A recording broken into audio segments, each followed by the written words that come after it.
Please like and subscribe to the channel if you find this video interesting and useful. Give me more ideas you want me to make. Enjoy watching the video. The sleepy town of Willow Creek, nestled amidst the evergreen forests of Oregon, was the kind of place where time seemed to slow down, where everyone knew your name, and where the biggest scandal usually involved Mrs. Gable's prize-winning petunias getting eaten by a deer. But within the cozy, tastefully decorated walls of the Henderson Miller household, a different kind of storm was perpetually brewing, a silent, yet seismic clash of wills between two people who, by all accounts, should have been a family. Mark Henderson, at 42, was a man of precision. As an aerospace engineer, his world revolved around schematics, calculations, and the flawless execution of complex designs. He could tell you the exact thrust-to-weight ratio of a Boeing 747, but ask him to decipher the enigmatic world of teenage emotions, and he'd be as lost as a space shuttle without guidance systems. He was kind, dependable, and possessed a quiet strength that Linda adored. He loved Linda fiercely, a love that had blossomed unexpectedly in their late 30s, a second chance at happiness neither had truly believed in. And because he loved Linda, he desperately wanted to connect with her 17-year-old daughter, Sophie. Sophie Miller, however, viewed Mark's every attempt at connection as an invasion, an unwelcome encroaching on the sacred space she'd once shared solely with her mother. She was a whirlwind of teenage angst and unyielding loyalty, with a sharp wit that could cut deeper than any engineer's protractor. Her father, a man she'd once idolized, had shattered her perception of love and trust when he'd left their family for another woman years ago. In Sophie's eyes, all men were inherently flawed, prone to deceit, and, ultimately, replaceable. Mark, with his earnest, sometimes clumsy overtures, felt like the cheapest replacement of all. He was, to her, merely the intruder, a placeholder who could never fill the void left by her biological dad, even if that void was mostly filled with bitterness now. Linda Miller, 38, was the gentle anchor in this turbulent sea. A kindergarten teacher by profession, she possessed an almost supernatural patience, a warm smile, and eyes that held endless compassion. She navigated the choppy waters between Mark and Sophie with the grace of a seasoned diplomat, her heart aching for the two people she loved most to find some semblance of peace. She saw the good in Mark, the genuine effort he poured into trying to be a father figure, even if his methods sometimes backfired spectacularly. And she understood Sophie's pain, the walls her daughter had built brick by painful brick. She just wished there was a way to make them see each other not as adversaries, but as allies. Their current residence, a charming Victorian with a sprawling front porch and a garden Linda meticulously tended, often felt less like a home and more like a carefully maintained truce zone. Mealtimes were particularly fraught. Mark would attempt light conversation, perhaps asking Sophie about her day at Northwood High. Sophie would offer monosyllabic grunts, her gaze glued to her phone, or launch into a passive-aggressive critique of Mark's latest dad joke attempt. Linda would interject with cheerful anecdotes about her kindergartners, trying to inject some warmth into the chilly atmosphere. The tension had been building for weeks, an invisible pressure cooker waiting to blow. It started with a misplaced pair of Sophie's expensive headphones, which Mark had accidentally swept into the trash during one of his rare, but well-intentioned, cleaning sprees. Then came the incident with the Wi-Fi router, which Mark, in his infinite wisdom, had tried to optimize, resulting in a full 24 hours of internet deprivation for a bewildered Sophie. Each minor transgression was a tiny spark, and tonight, the kitchen was about to become an inferno. It began innocently enough. Mark had spent his Saturday afternoon attempting to fix Sophie's ancient, sputtering bicycle chain, a gesture he hoped would finally earn him some brownie points. He'd meticulously cleaned, oiled, and reassembled it, feeling a quiet satisfaction in his mechanical prowess. He'd even attached a small, slightly goofy bell he'd found in the garage, thinking it added a touch of whimsy. When Sophie arrived home from her shift at the local coffee shop, tired and irritable, she found the bicycle gleaming on the porch. "Oh, I fixed your bike, Sophie," Mark announced, emerging from the kitchen, a hopeful, slightly expectant smile on his face. Chain was a bit rusty, but it should be good as new now. Even added a bell. Sophie eyed the bicycle, then the bell, a bright pink, cartoonish flower that clashed violently with the bike's edgy matte black. Her eyes narrowed. You touched my bike? Her voice was low, dangerous. Well, yes, I saw it was broken, and I thought. You thought? Sophie interrupted, her voice rising. You think you can just go around touching my things, trying to fix them and then add this atrocity? She pointed a dramatic finger at the pink bell. This isn't good as new, Mark. This is an insult. It's mine. You don't get to just barge in and change my stuff. Mark's smile faltered, replaced by a defensive frown. I was just trying to help, Sophie. It's a bicycle, not a sacred artifact. And what's wrong with a bell? It's for safety. It's for kindergartners, Mark. Just like your terrible jokes and your attempts to act like you belong here. Sophie's voice cracked, and a raw vulnerability peeked through her anger, quickly masked by a fresh wave of fury. You never understand anything. You never understand me. And, honestly, I don't even want to understand you. You're just this person who came in and messed everything up. Linda, who had been witnessing the escalating argument from the doorway, stepped forward, her gentle voice trying to soothe the rising tempest. Sophie, honey, that's not fair. Mark was just trying to be nice. Nice? Sophie scoffed, tears pricking her eyes. He's always trying to be nice, Mom. And it always ends up being some awkward, patronizing disaster. He doesn't get it. He never will. She threw her hands up in exasperation. He's from a different planet. He doesn't know what it's like to be me. He doesn't know what it's like to have your life turned upside down, to have someone just take over. Mark, his own patience worn thin, finally snapped. The years of trying, the endless rejections, the constant feeling of walking on eggshells around Sophie, it all boiled over. Oh, I'm from a different planet, am I, Sophie? And I don't understand you? Newsflash, kid, the feeling's mutual. You are the most impenetrable, hostile teenager I have ever met. If I could just live one day in your body, just one day walking in your shoes, I'm pretty sure I'd go absolutely insane. He threw his hands up, mirroring her earlier gesture, his voice laced with a frustration he rarely allowed himself to show. You'd never last a day in my shoes either. You think my life is easy? Trying to balance work, deal with adult responsibilities, and then come home to this battlefield every single evening. The words hung heavy in the air, sharp and stinging. Sophie's face went pale, her anger suddenly replaced by a shock that bordered on hurt. Linda gasped, her hand flying to her mouth. The silence that followed was deafening, punctuated only by the distant chirping of crickets. Sophie stared at Mark, her chest heaving, her eyes blazing with a mix of fury and something else, a flicker of pain that Mark almost missed. Without another word, she whirled around, grabbed her backpack, and stormed out the front door, slamming it behind her with a resounding thud that rattled the old house. Linda turned to Mark, her usually gentle eyes filled with disappointment. Mark, how could you say that? Mark ran a hand through his hair, deflating instantly. The anger drained out of him, leaving behind a familiar knot of guilt and regret. I didn't mean it, Linda. It just came out. I'm so frustrated. I try, I really do, but nothing ever works with her. He looked down at his hands, feeling utterly defeated.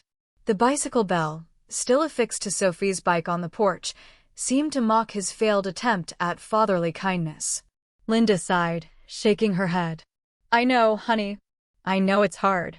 But we have to keep trying. She walked over to him, wrapping her arms around his waist, offering the comfort he so desperately needed. Maybe she just needs some space tonight. We'll talk to her in the morning. As Mark held Linda, burying his face in her sweet-smelling hair, he felt a strange prickling sensation, like static electricity, dancing on his skin. He dismissed it as the lingering tension from the argument. Meanwhile, unknown to them, across town, an antique shop known as Curio and Whimsy was just closing its doors. Inside, the eccentric owner, a woman with a penchant for flowing scarves and mystical pronouncements, was carefully arranging a new acquisition on a velvet cushion. It was a necklace, a delicate silver chain from which hung a single, luminous crystal pendant that pulsed with a soft, ethereal glow. The charm of empathy, she'd murmured earlier to Linda, who had purchased it on a whim, drawn to its unusual beauty. It's said to bridge understanding, to illuminate paths unseen. Linda, with her hopeful heart, had been excited to try it on. She believed in magic, in the unseen forces that could mend broken things. She'd even mentioned to Mark earlier that she planned to wear it that night, hoping it would bring some peace to their troubled home. Later that evening, after Mark had retreated to his study to escape the lingering silence and Linda had gone up to bed, she gently clasped the crystal necklace around her neck. The moment the cool silver touched her skin, the crystal pulsed brighter, casting a soft, warm light around her.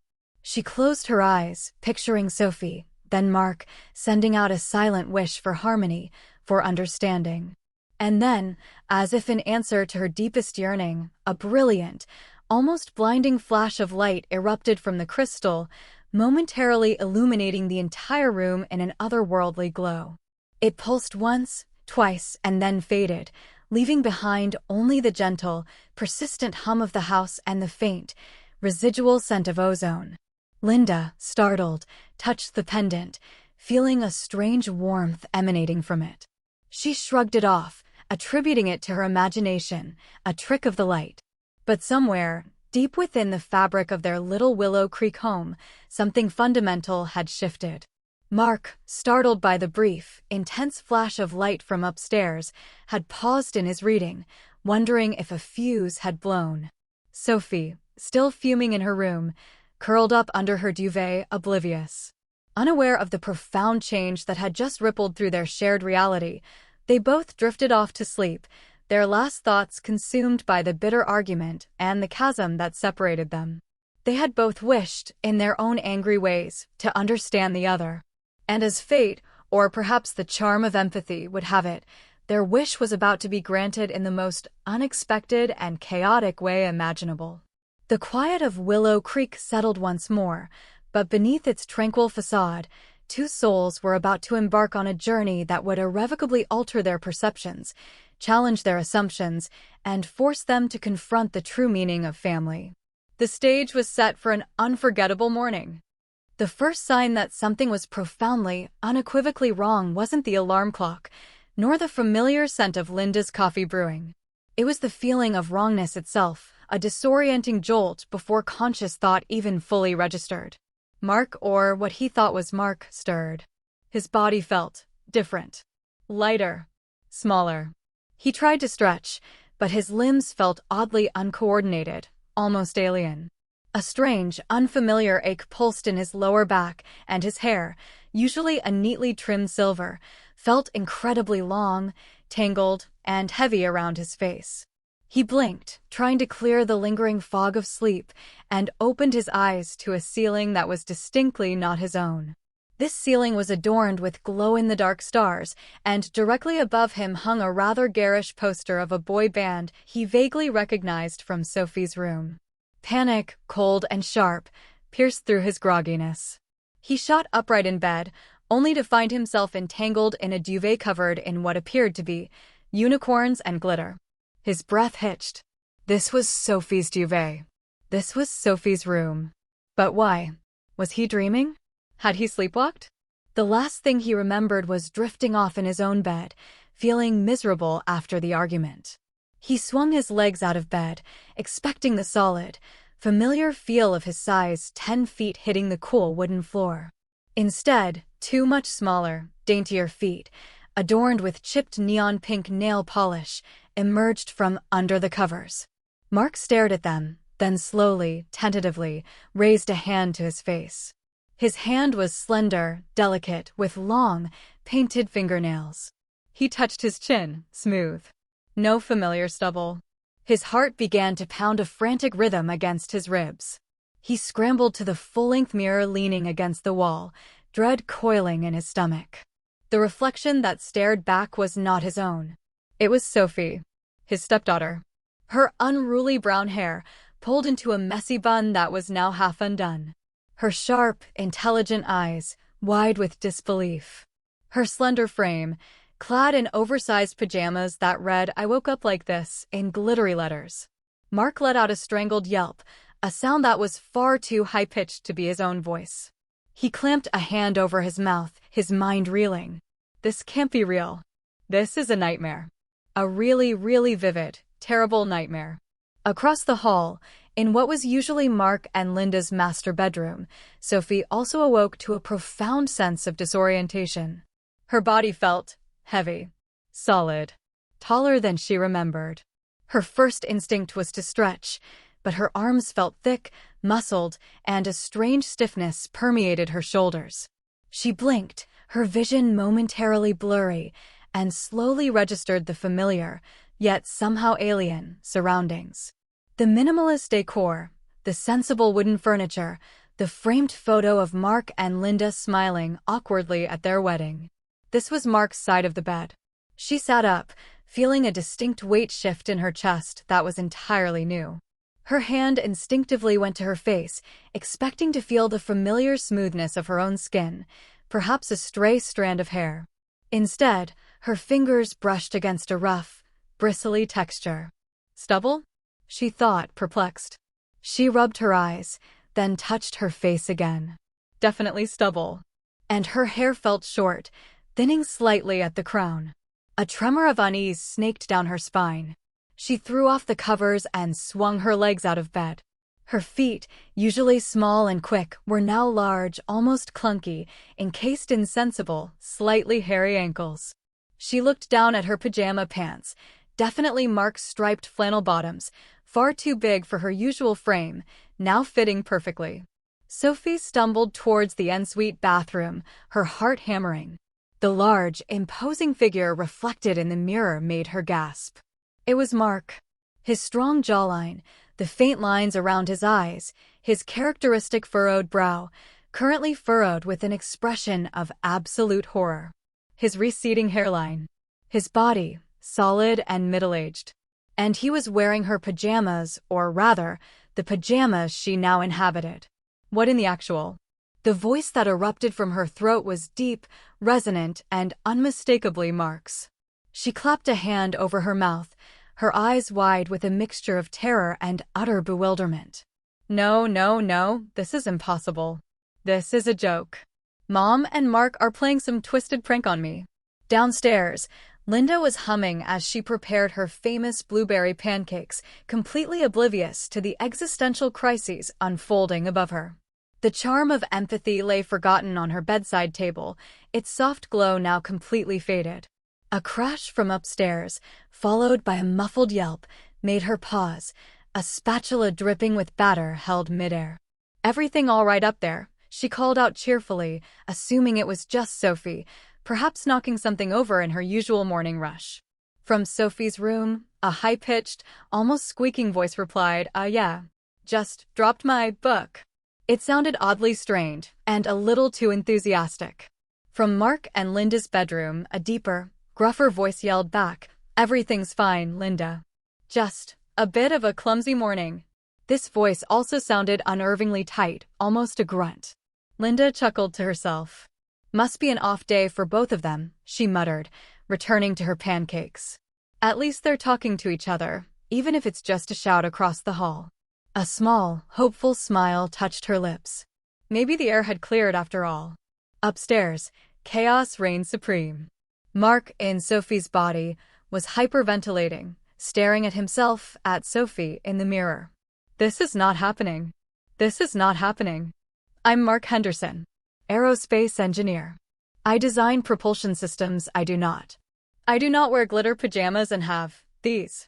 He poked gingerly at his new, unfamiliar chest. "This is a nightmare. A psychedelic, hormone-fueled nightmare." He pinched himself hard. Nothing. The reflection just stared back with wide, terrified teenage eyes. Suddenly, a knock on Sophie's door. "Sophie, honey? Are you up? Breakfast is almost ready." Linda's cheerful voice. Mark froze. Linda. How was he going to explain this? He couldn't. He sounded like Sophie, technically, but he thought like Mark. And he certainly didn't know how to act like a 17-year-old girl. He took a deep, shaky breath, trying to lower his voice, which only made it sound more strained and odd. "Why, yeah, Mom. Be down in a sec." He heard Linda's footsteps retreat. He needed a plan. He needed to find Mark, his real body, and figure out what the heck was going on. He glanced around the room, feeling overwhelmed by the sheer volume of teenage paraphernalia. Posters of bands he'd never heard of, clothes strewn everywhere, a half-eaten bag of chips on the desk. This was Sophie's world, and he was trapped in it. He tried to walk, but the balance was all wrong. He felt lighter, less grounded. His center of gravity was completely different. He stumbled, almost tripping over a discarded pair of combat boots, before catching himself on the door frame. This is going to be harder than I thought. Meanwhile, in Mark's body, Sophie was having a similar, if more physically jarring, experience. She tried to move her fingers, to feel the familiar dexterity she used for texting. But these fingers felt thick, a bit clumsy. She tried to make a fist, and it felt surprisingly powerful, almost alien. She looked down at the pajamas again. Ugh. Striped flannel. So Mark. She tried to stomp her foot in frustration, a typical Sophie reaction. But in Mark's body, the stomp was less of a petulant gesture and more of a heavy thud, vibrating through the floorboards. She groaned, the deep sound rumbling in her chest. A knock came on the bathroom door. "Mark? Are you almost ready? Don't want your pancakes to get cold." Linda's voice, laced with her usual morning cheer. Sophie panicked. Linda. She couldn't let Linda see her like this. Or rather, see Mark like this. She certainly couldn't explain. "Yeah, hon. Be right down." "Just, shaving," she blurted out, her voice unnaturally deep and gravely. She grimaced. Shaving? She didn't shave her face. Oh, right, Mark shaved his face. This was going to be a nightmare. A hairy, boring, grown-up nightmare. She looked at her reflection again, truly seeing Mark's face for the first time, not as an intruder, but as her own temporary vessel. The lines around his eyes, the slight bags from lack of sleep, the faint scar above his eyebrow from a childhood bike accident. It was the face of a man who worked hard, who worried, who carried the weight of responsibility. A face she had despised, but now, inhabiting it, she felt a strange, unsettling vulnerability. "Okay, Mark," she muttered to the reflection, trying to mimic his gruff, authoritative tone. "You can do this. Just pretend to be him. How hard can it be? He's basically a walking, talking spreadsheet." She tried to smile, but Mark's lips felt stiff, unaccustomed to her usual sardonic twist. It came out more as a pained grimace. Sophie then attempted to replicate Mark's typical gait, that slightly stiff, purposeful stride. She took a step, then another. It felt like her legs were suddenly tree trunks, heavy and slow. Her center of gravity was completely different. She almost tripped over her own feet, a strange sensation given the sheer size of them. "Okay, this is going to be a lot harder than I thought," she conceded, gritting her teeth. Both Mark and Sophie, trapped in each other's bodies, suddenly realized the gravity of their situation. This wasn't a dream. This was terrifyingly real. And they had to navigate the first day of their new, inverted lives, without giving away the shocking truth to the one person who could truly help them, Linda. The breakfast table, usually a battleground of passive aggression, was about to become a theatrical stage where two highly unqualified actors would attempt to play the roles of their lives. Or, rather, the roles of each other's lives. A new wave of dread washed over Mark in Sophie's body. Today was Monday. School. He had to go to high school. As Sophie. And Sophie, in Mark's body, realized with a chilling certainty that today was also Monday. Work. She had to go to Mark's aerospace engineering firm. As Mark. The thought of spreadsheets and meetings made her stomach churn. The charm of empathy had certainly created a bridge of understanding, but it had done so by forcefully catapulting them into the deep end of each other's realities. And the plunge was just beginning. The aroma of Linda's blueberry pancakes, usually a comforting morning ritual, now felt like a cruel trick for both Mark and Sophie. Descending the stairs, each in their swapped bodies, was an exercise in pure, unadulterated terror. Mark, in Sophie's body, clung to the banister, each step a cautious exploration of his new, unfamiliar anatomy. He felt a strange flutter in his stomach. Was that nerves, or just Sophie's teenage metabolism? His new long hair kept falling into his face, obscuring his vision, and he found himself constantly pushing it back with hands that felt too small and delicate. He tried to mimic Sophie's casual, slightly slouchy posture, but it felt utterly unnatural. Sophie, in Mark's body, stumbled down the stairs with a heavy, leaden gait, almost missing a step. These legs felt like concrete pillars, cumbersome and slow. She focused on Mark's typical expression, a slightly serious, contemplative frown, hoping it would mask the sheer panic bubbling inside her. The shirt, a sensible blue button-down, felt restrictive around her, his shoulders, and the weight of the slacks felt alien. They converged in the kitchen doorway at precisely the same moment, both freezing.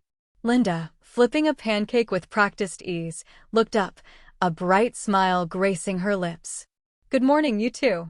"Perfect timing, pancakes are just ready." Mark, as Sophie, managed a weak, high-pitched morning mom. He tried to sound nonchalant, but his voice cracked slightly. He shuffled awkwardly towards the kitchen island, careful to avoid eye contact with himself. Sophie, as Mark, grunted, "Morning, Linda," her voice deep and gravelly, a little too loud in the cozy kitchen. She then tried to clear her throat, hoping to sound more like Mark. She took a seat at the table, forcing herself to sit up straight, just as Mark always did. Linda glanced between them, a faint frown creasing her brow. "Is everything okay? You both seem a little off this morning." Mark, as Sophie, quickly said, "Just a bad night's sleep. Too much, TikTok." He winced internally. TikTok? Was that a believable teenage excuse? He wasn't even sure what TikTok was, beyond vague notions of dancing videos. Sophie, as Mark, chimed in a little too enthusiastically, "Yeah, long night. Lots of adult thoughts. About work. Very important work things." She tried to sound important and busy, but it just came out stiff.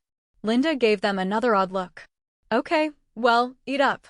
You both need your energy." She served them plates piled high with fluffy pancakes, bacon, and a side of fresh fruit. Mark, as Sophie, stared at his plate. He usually skipped breakfast, preferring a quick coffee.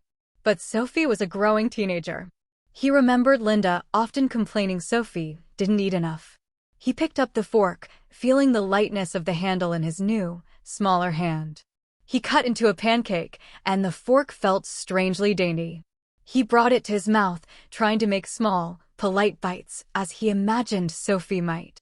He realized with a jolt that he had no idea what Sophie's eating habits were like. Was she a fast eater? A slow eater? Did she like syrup?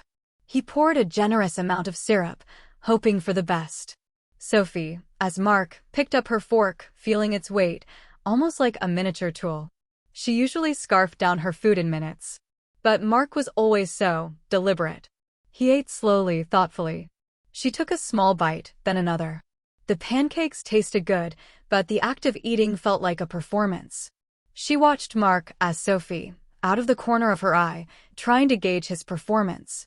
He looked utterly bewildered, slowly chewing his pancake like it was a foreign substance. "So, Sophie," Linda began, directing her attention to Mark, as Sophie, "any plans for after school? Big game tonight, right?" Mark's heart nearly stopped. A game? What game? He had no idea. He remembered Sophie mentioning something about a soccer team, but he'd mostly tuned it out. Yeah, big game. Very big. I'm excited." He tried to sound like a teenager, using vague, enthusiastic language. Linda smiled. "That's great, honey. You've been working so hard. Mark, you should come too. It's always fun to watch." Sophie, as Mark, nearly choked on her juice. Go to Sophie's soccer game? No way. She hated soccer. And she hated socializing. And she especially hated doing anything remotely dad-like. "Oh, I wish I could, Linda, but very important work meeting tonight. Very pressing aerospace business. Top secret, you know." She tried to make her voice sound gruff and busy. Linda's smile faltered slightly. Oh, Mark. Another meeting? You always miss Sophie's games. She'd really like it if you were there. Sophie, as Mark, felt a pang of something unfamiliar. Guilt? Embarrassment? She quickly buried it. This isn't my guilt. This is Mark's guilt. I'm just inhabiting it. Right. Well, I'm sure she understands. Important deadlines. Mark, as Sophie, felt a strange mix of emotions. Annoyance that his other self was ditching his daughter's game, and a weird sense of relief that he wouldn't have to fake being a soccer enthusiast. But then a thought struck him. If he, as Sophie, went to the game, he'd have to play. Or at least be on the sidelines, interacting with Sophie's friends. This was going to be a catastrophe. It's fine, Mom, Mark, as Sophie mumbled, trying to sound genuinely indifferent. He's busy. Whatever. He hoped his tone conveyed typical teenage apathy. Linda sighed, sensing the tension. Okay, well, I guess I'll just have to go cheer extra loud for you, Sophie. She beamed at Mark as Sophie. The rest of breakfast was a torturous mime act. Mark, as Sophie, tried to text on Sophie's phone, but his fingers, accustomed to the larger buttons of his own device, kept hitting the wrong keys. He managed to send a garbled message to a contact named Chloe BFF, which read, "Hydrated. You." He silently prayed Chloe knew what that meant. Sophie, as Mark, struggled with the coffee. She usually drank sweet, milky concoctions. Mark's coffee was black, strong, and bitter. She almost gagged on the first sip, but forced herself to swallow, remembering Mark's stoic sips every morning. She also caught herself almost reaching for her phone to check TikTok, then remembered she was in Mark's body, and Mark would be checking emails. So she pulled out her phone, Mark's phone, and stared blankly at the screen, pretending to read something very important. The sheer number of unread emails and work notifications was overwhelming. Finally, Linda looked at the clock. All right, you two, time to get going. Sophie, don't forget your backpack. Mark, you'll be late for work. Mark, as Sophie, jumped up, almost knocking over his chair. Right? Backpack. Gotta grab it. He dashed out of the kitchen, relieved to escape the interrogation. He found Sophie's backpack, a fashionable but heavy canvas bag, and slung it over his shoulder. The weight felt odd. He rummaged inside, hoping to find a clue about her schedule. He found textbooks on algebra and literature, a crumpled permission slip for a field trip he had no knowledge of, a half-eaten granola bar, and a bewildering array of lip glosses. Sophie, as Mark, stood up, feeling the immense weight of Mark's briefcase in her hand. She remembered Mark always leaving early, always driving. She had to drive Mark's car. Oh, great. She could drive, but Mark's sensible sedan felt like a battleship compared to her nimble little hatchback. And it had so many buttons. As they both reached the front door, Linda gave Mark, as Sophie, a quick hug. Have a great day at school, sweetie. Remember, try to be nice to everyone. She gave Mark, as Sophie, a meaningful look. Mark, as Sophie, nodded, feeling a strange warmth from the hug that wasn't entirely unpleasant. He glanced at Sophie, as Mark, who was awkwardly trying to tie Mark's tie. Linda then turned to Sophie, as Mark, and adjusted her tie, her touch lingering. And you, honey, try not to work too hard. And please, think about coming to the game tonight. It would mean a lot. Her voice was soft, laced with a hint of plea. Sophie, as Mark, stiffened under Linda's touch. The sudden intimacy was unsettling. She saw the genuine concern in Linda's eyes, the love that was usually reserved for Mark. It made her uncomfortable. Will do, Linda. Think about it. Lots of thinking to do today. She pulled away slightly, grabbed Mark's keys, and made a quick exit. As Mark, as Sophie, watched Sophie, as Mark, get into Mark's car and drive away, he let out a long, shuddering breath. He was alone. In Sophie's body. With a full day of high school ahead of him. He looked down at his slender, jean-clad legs, then at his shiny pink sneakers. This was really happening. He turned to the bicycle, the one he had fixed yesterday, still adorned with the offending pink flower bell. He hesitated for a moment, then, with a sigh, climbed onto it. The bike felt small, almost toy-like beneath him. He pushed off, wobbling precariously at first, before finding his balance. He wasn't used to riding a bike, certainly not one this small, and he definitely wasn't used to the curious stares he was getting from Mrs. Gable across the street, who was watering her now deer-proof petunias. He tried to mimic Sophie's cool, detached demeanor, but inside, he was screaming. The school beckoned, a massive, intimidating brick structure that suddenly felt less like a place of learning and more like an alien world. Mark Henderson, the aerospace engineer, was about to become Sophie Miller, the angsty teenager. And somewhere, across town, Sophie Miller was about to discover the thrilling, yet utterly terrifying, world of Mark Henderson's corporate job. Their new lives had begun, fraught with misunderstandings, social blunders, and an overwhelming sense of cosmic bewilderment. Mark, in Sophie's body, pedaled towards Northwood High, his heart thumping against his new, smaller ribcage. The bike, which he had tried to fix with such paternal pride just yesterday, now felt like a cruel joke, especially with the bright pink bell announcing his arrival like a clown car. He tried to ignore the curious glances from other students walking or biking to school. He straightened his shoulders, attempting to project Sophie's typical, "don't mess with me" vibe, but he probably looked more like a bewildered kitten. He dismounted near the bike racks, fumbling with the lock. His fingers, accustomed to larger, more robust mechanisms, struggled with the delicate chain. A group of girls giggled nearby, and he instantly felt a flush creep up Sophie's, neck. Are they laughing at me? Or is this just normal teenage behavior? He had no idea. As he walked through the crowded hallways, the sheer volume of noise was overwhelming. Locker doors clanged, teenagers chattered loudly, music blared from unseen speakers. He felt like an anthropologist dropped into a foreign, vibrant, and slightly terrifying culture. He clutched Sophie's backpack tighter, its weight feeling heavier than it should. Suddenly, a voice pierced through the din. "Soph." "Hey, Soph." Mark turned to see a girl with bright pink streaks in her hair, wearing a band t-shirt, rushing towards him. This had to be Chloe, Sophie's best friend. He plastered on what he hoped was a casual, friendly smile. "Hey, Chloe," he managed, his voice still feeling strange in his throat. Chloe eyed him curiously. "You sound weird. And what's with the smile? You never smile this early." She squinted. "Are you feeling okay? You looked totally out of it at breakfast this morning. Mom said you were on too much TikTok." Mark, as Sophie, blanched. Yeah. Just still tired. And, feeling extra cheerful today, he lied, pearly. "So, what's first class?" He desperately needed a distraction. Chloe shrugged, still looking suspicious. "Algebra." "Ugh. But guess what? Brandon finally asked me to homecoming." Mark blinked. "Brandon? Homecoming?" He had no idea what to say. "That's great, Chloe." He tried to sound excited, but it probably came out flat. Chloe just shook her head, muttering, "You're really off today, sophomore. Anyway, gotta go tell Maya. See ya in algebra."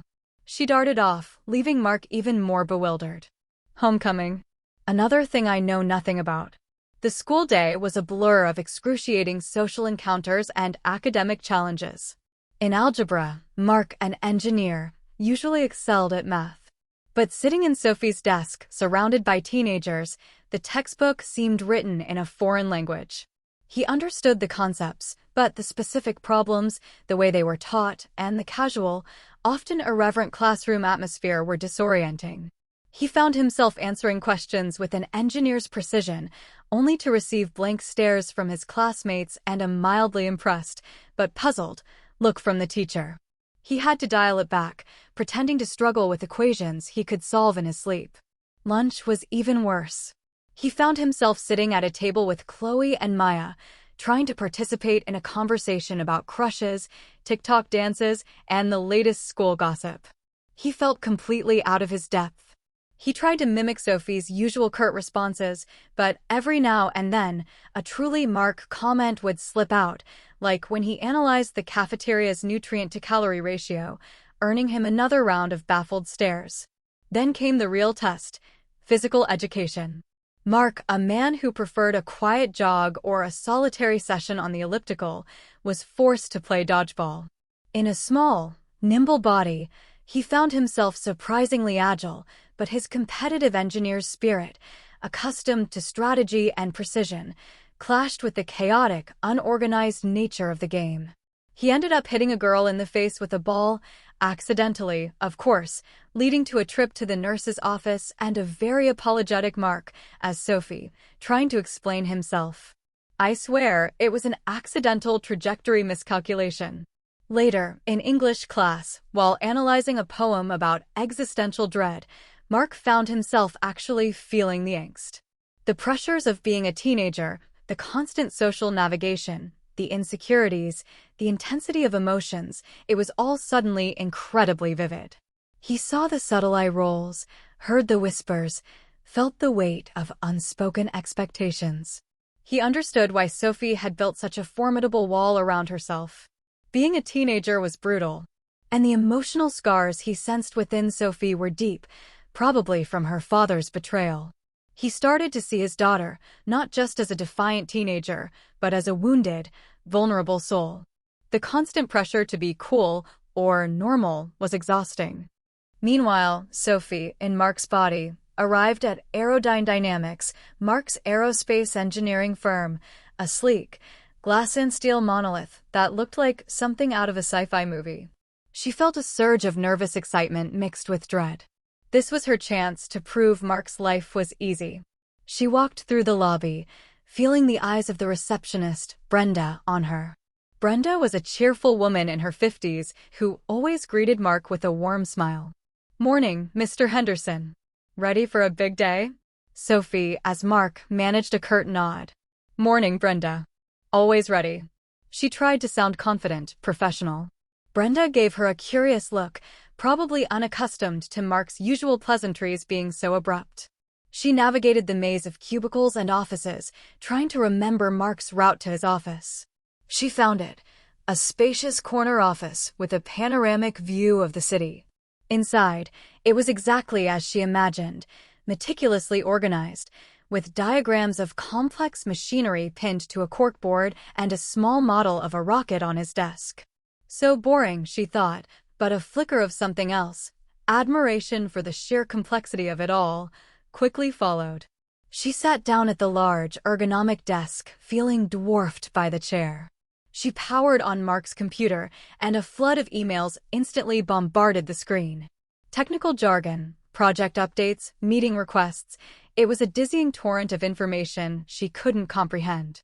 She skimmed a few, her eyes glazing over. Propulsion efficiency reports? Flux capacitor diagnostics? What even is this stuff? Then, the intercom buzzed. "Mr. Henderson, Mr. Davies is ready for your 9 a.m. meeting regarding the new atmospheric sensor prototype." It was Brenda. Sophie's heart sank. A meeting. She hated meetings. She hated talking about things she didn't understand. She forced herself to stand up, adjust Mark's tie, and try to look authoritative. The meeting room was intimidating. Two stern-faced men in suits were already seated. Mr. Davies, a senior project manager, looked at her, Mark, expectantly.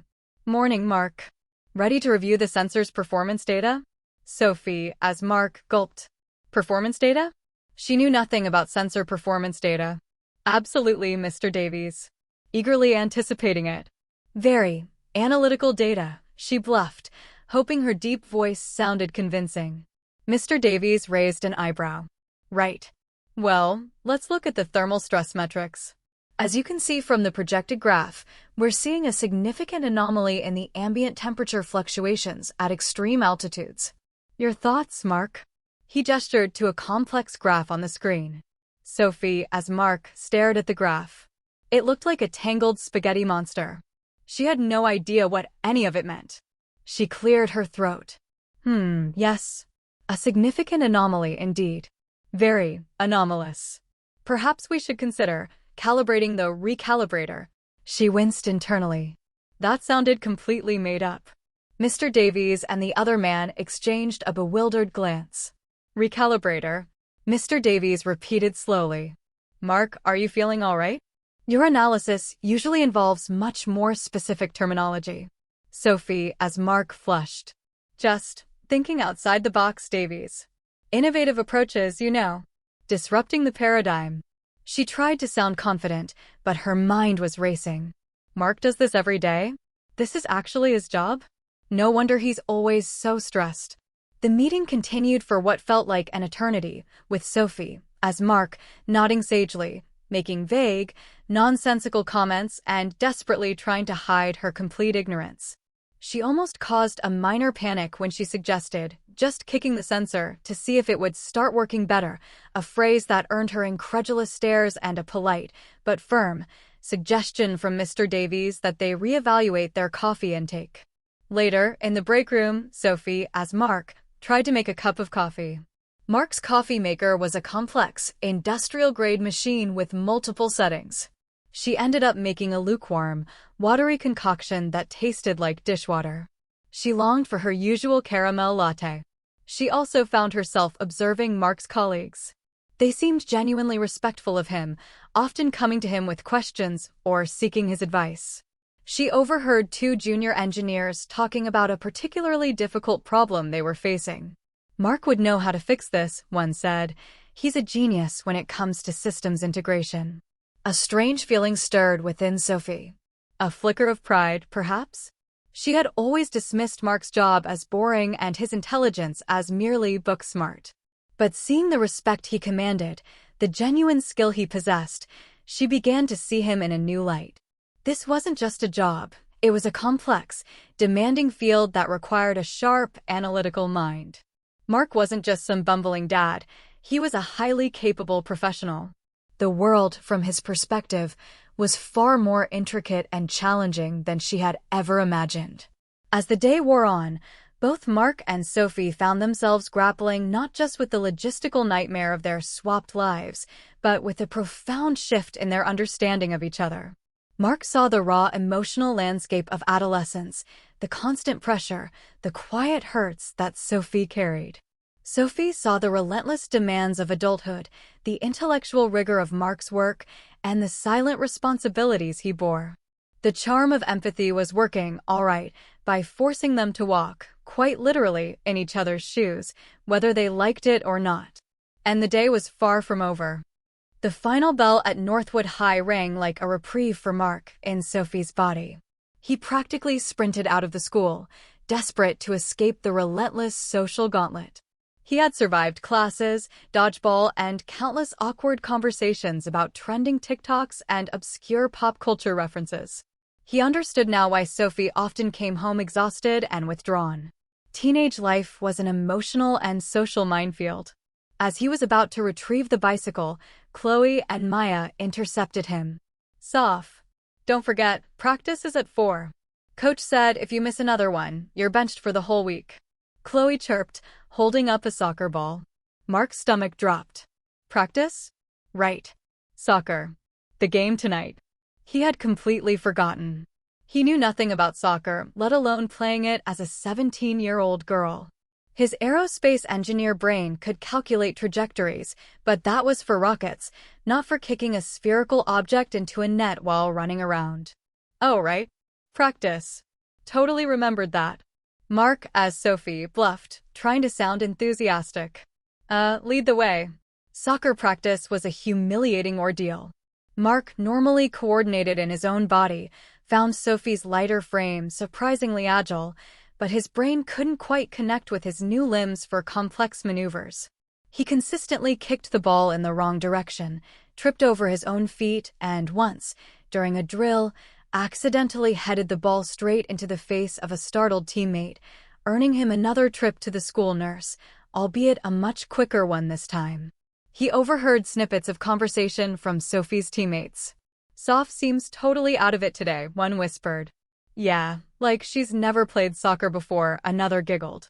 Mark felt a familiar engineering frustration. He wanted to analyze the game, break it down into quantifiable components, but soccer was fluid, intuitive, and required teamwork, not just individual calculation.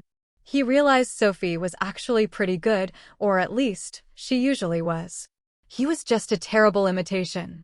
During a water break, he saw Brandon, Chloe's crush, walking by with his own group of friends. Brandon caught Mark's, Sophie's, eye and offered a casual, charming smile, a smile that Mark recognized as a classic flirtatious gesture.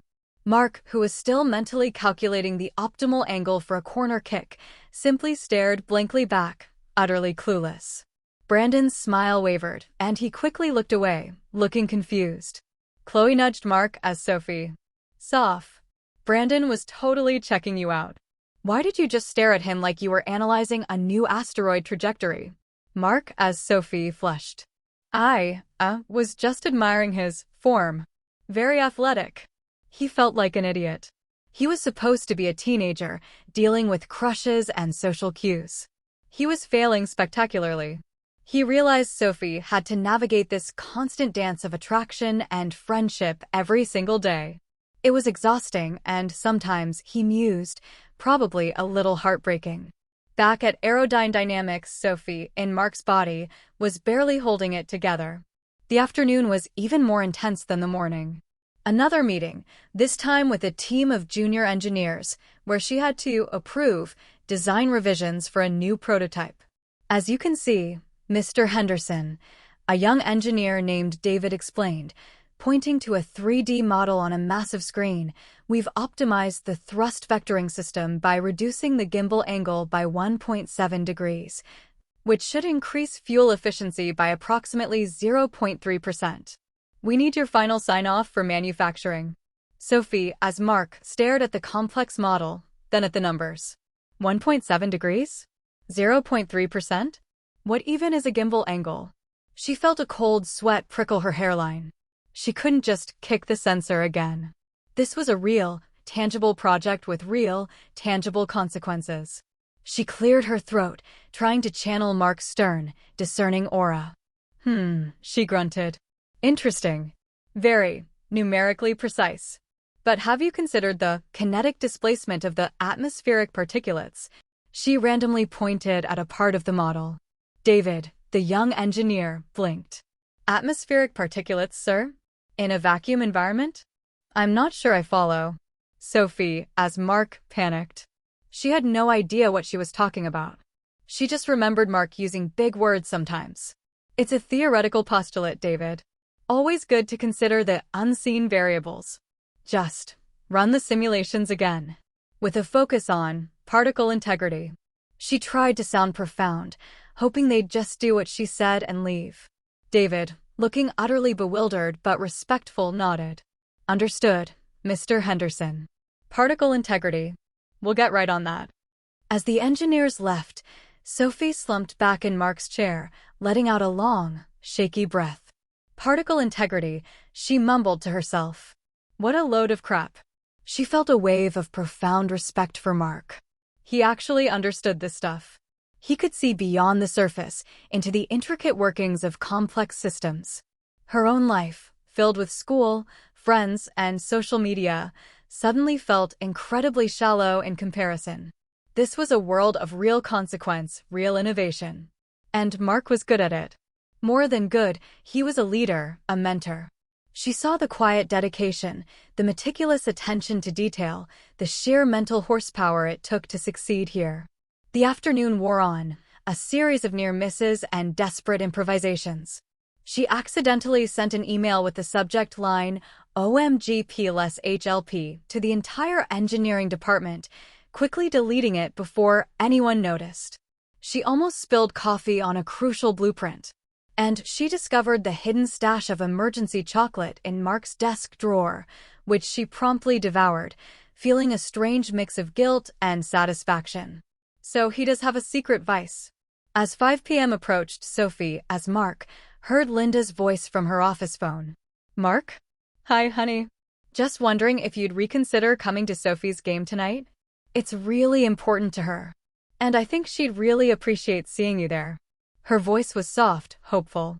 Sophie, as Mark, felt a surge of conflicting emotions. Her immediate instinct was to say no, to stick to her earlier lie about important work. But hearing Linda's gentle plea, seeing the face of his colleagues who genuinely respected him, she felt a strange pull. She remembered her own vague dismissal of Mark earlier, saying it's fine that he wouldn't be there. And now she, as Mark, was feeling the real weight of that decision. Mark truly did miss her games for his demanding job, a job she was now experiencing firsthand. Linda, Sophie, as Mark said, her voice softer than it had been all day. I might be able to make it. Just need to wrap up a few particle integrity reports. She almost winced at her own invented jargon, but Linda just chuckled. Oh, Mark, you and your engineering terms. But that's wonderful. Sophie will be so happy. Linda's voice sounded genuinely relieved. Sophie hung up the phone, a strange sense of warmth spreading through Mark's chest. She had agreed to go to the game. Not for herself, not for Sophie, but for Linda. And perhaps a little bit for Mark. For the man whose shoes she was now occupying, whose quiet dedication she was beginning to understand. As Mark, as Sophie, trudged home after soccer practice, muddy and utterly exhausted, he knew he still had to endure the soccer game. He saw his bicycle, still adorned with the pink bell, waiting for him. He remembered the anger from yesterday, his frustration at Sophie's rejection. But now, after a day in her shoes, he understood. He understood the insecurity, the longing for acceptance, the emotional minefield of being 17. He understood why she pushed people away, especially him. He felt a profound sense of empathy, a connection he'd never experienced before. And as Sophie, in Mark's body, locked up Mark's office, the quiet hum of the building around her, she too felt a profound shift. She understood the weight of Mark's responsibilities, the quiet intelligence beneath his sometimes awkward exterior, and the silent way he supported their family through his hard work. He wasn't just the intruder. He was a man with a demanding life, a man who, despite his flaws, genuinely cared. Both were unknowingly heading towards the soccer field, each with a newfound, if disorienting, understanding of the other. The charm of empathy had done its job with brutal efficiency, forcing them to confront not just each other's lives, but also their own prejudices and preconceived notions. The game was about to begin, and with it, a new, unexpected chapter in their body-swapped saga. The Northwood High soccer field was awash in the orange glow of the setting sun, alive with the shouts of players and the enthusiastic, if sometimes off-key, cheers of parents. Linda, resplendent in a bright green Go Timberwolves t-shirt, was already perched on the bleachers, clutching a thermos and a hand-knitted scarf in the school colors. She scanned the arriving crowd, her eyes alight with hope for both Sophie and Mark. Mark, in Sophie's body, arrived on his bicycle, his muscles aching from practice, and his spirit thoroughly bruised from a day of teenage social dynamics. He locked the bike and trudged towards the field, acutely aware of his small stature and the vibrant pink sneakers. He caught sight of Linda waving enthusiastically. He waved back, feeling a strange mix of affection and apprehension. He knew he had to pretend to be Sophie, a task that was proving far more challenging than designing complex aircraft. As he reached the bench, Chloe nudged him. "Soph, you look like you just ran a marathon in a swamp. Rough practice?" Mark, as Sophie, nodded, panting slightly. "Yeah, felt a bit kinetically challenged today." He immediately regretted the technical jargon. Chloe just stared at him. Just then, Sophie, in Mark's body, arrived, striding onto the field with a confident, albeit slightly rigid, gait that Mark usually adopted. She was wearing a sensible jacket over a button-down shirt, looking every inch the responsible adult. Linda's face lit up. "Mark, you made it," Linda exclaimed, rushing down from the bleachers to give him a hug. She wrapped her arms around what was actually Sophie, who stiffened awkwardly. Sophie, as Mark, had never been one for public displays of affection, especially not from her mother's boyfriend. The warmth of Linda's embrace, however, was surprisingly comforting. She felt a strange surge of emotion, a protectiveness she hadn't expected. "Of course, Linda, Sophie," as Mark mumbled, trying to sound genuinely warm. "Wouldn't miss it. Important. Extracurricular. Engagement." Linda pulled back, a radiant smile on her face. "Sophie will be so thrilled. Come sit with me." Sophie, as Mark reluctantly followed Linda to the bleachers, forcing herself to sit upright, just as Mark would. Her eyes scanned the field, searching for Sophie, her own body. She spotted him, her, looking utterly miserable on the bench. A pang of something akin to sympathy, mixed with a healthy dose of schadenfreude, went through her. Welcome to my world, Mark. Now you know how it feels to be me. The game began, a whirlwind of shouts, whistles, and flying soccer balls. Mark, as Sophie, was strategically placed on defense, a position he mentally nicknamed the least likely to cause a major incident zone. He tried his best, channeling what little he remembered from his childhood soccer days, but his movements were hesitant, his kicks weak. He felt a wave of crushing inadequacy. He was supposed to be a brilliant engineer, and he couldn't even successfully kick a soccer ball without looking like a newborn deer. Linda, oblivious, cheered enthusiastically from the bleachers. Go, Sophie. You've got this, sweetie. Sophie, as Mark, however, watched with a keen, almost analytical eye. She saw the moments when Mark, as Sophie, hesitated, the slight missteps, the way he seemed to overthink every move. She also noticed the subtle social dynamics on the field, the way her teammates encouraged each other, the unspoken rivalries. It was a microcosm of the social world she inhabited, but seen from a detached, adult perspective. She realized that Sophie, her own body, usually moved with a fierce grace, a determined energy that was completely missing now. Mark was truly struggling. At one point, a stray ball flew towards the bleachers, heading straight for Linda's head. Before Linda could react, Sophie, as Mark, acting on instinct, thrust Mark's large arm out, deflecting the ball with a surprising amount of force. It bounced off into the crowd, harmlessly. Linda gasped. Mark. Oh my goodness, you saved me. That was incredible. She looked at him with admiration. Sophie, as Mark, felt a rush of adrenaline. She hadn't even thought, she had just acted. The unexpected feeling of protecting Linda, of being a hero, was both jarring and oddly satisfying. She usually thought of herself as the one who needed protecting, or at least, the one who tried to keep people at arm's length. This was a new, powerful sensation. It showed her, firsthand, how deeply Mark cared for Linda, how he was always silently looking out for her.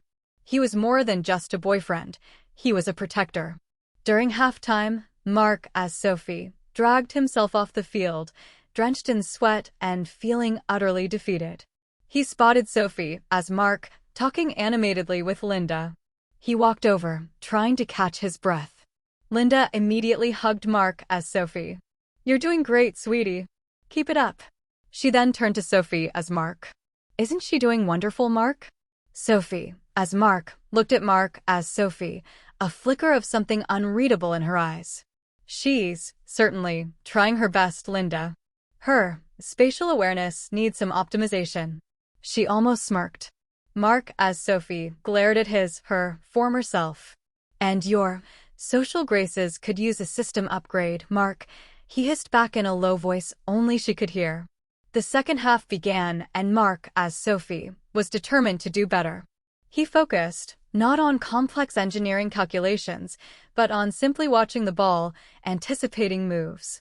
He started to get the hang of it, making a few decent passes, even blocking a shot on goal. It wasn't brilliant, but it was an improvement. He felt a tiny spark of satisfaction. Being a teenager wasn't just about drama, it was about effort, about trying, about finding your place.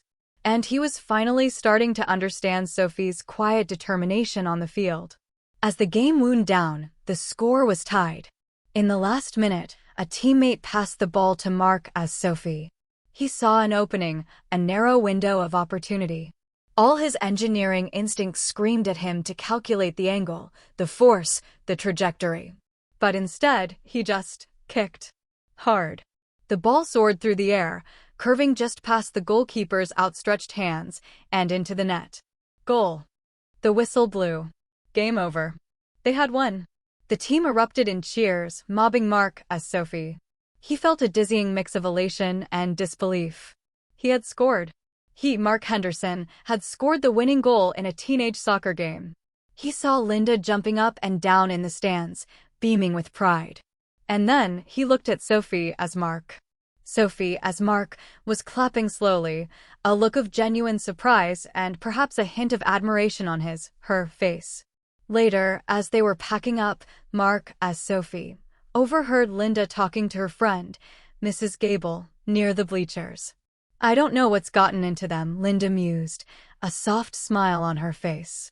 "Mark actually came to the game and Sophie, well, she scored the winning goal. And Mark even saved me from a rogue ball. It's like they're finally starting to get each other." Mrs. Gable, ever the gossip, leaned in conspiratorially. "Perhaps it's that new necklace you're wearing, dear. The one from Curio and Whimsy. They say that charm of empathy has a way of bringing people closer." She winked. Mark, as Sophie, froze. The necklace. The charm of empathy. The flash of light. It all clicked into place. This wasn't a nightmare. This was real. And Linda had unwittingly caused it. A strange mixture of anger and a grudging respect for the necklace's power surged through him. He looked across the field, where Sophie, as Mark, was now helping Linda pack up their chairs, an uncharacteristically helpful gesture. He saw Linda's happy smile, the way she leaned into Mark, Sophie's, arm. He remembered her words earlier.